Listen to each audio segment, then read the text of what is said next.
大家有冇留意到，原來希伯來人教學係有三板斧嘅，即係三招行天下。舊約聖經原文，甚至耶穌教嘢，都係用呢三招串連埋一齊。而最多用呢啲方法係邊個？係猶大。佢喺猶大書直頭係抄攪大師，將呢三招發揮到淋漓盡致。我哋今日就睇下呢三招到底係咩玩法。第一招，三位一體 （Triadic Imagery）。希伯來人好中意三呢個字，講親嘢都要一組三件。無論係解釋概念定形容一件事，唔係講一次，係要用三個例子、三個形容詞或者三個比喻去轟埋嚟，先覺得你明。例子多到你唔信。詩篇18章2節，佢唔止係神，仲係岩石、山寨、救主，好似驚你唔知佢有幾穩陣咁。耶穌教嘢，想講佢揾翻失物有幾開心。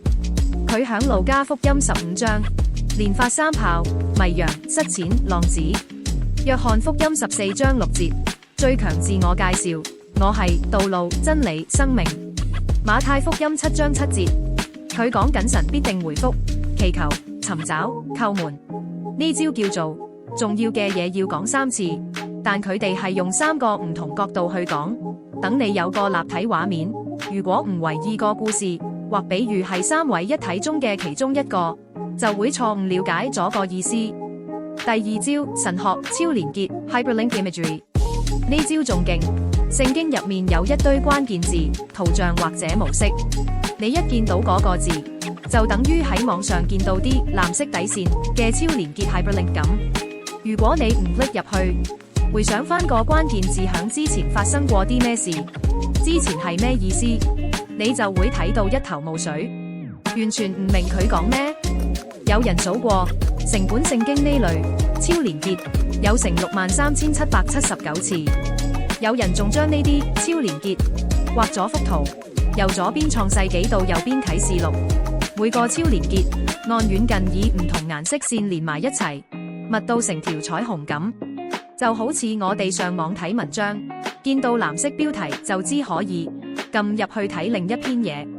例如啟示錄13章16至18節，獸嘅印記就可以連翻去但以理書7章3至7節講緊嘅獸。啟示錄11章4節講到嘅兩個見證人，就可以連去撒迦利亞書4章3節嘅兩棵橄欖樹。重點係，當你見到呢啲關鍵字嘅時候，你要問：咦？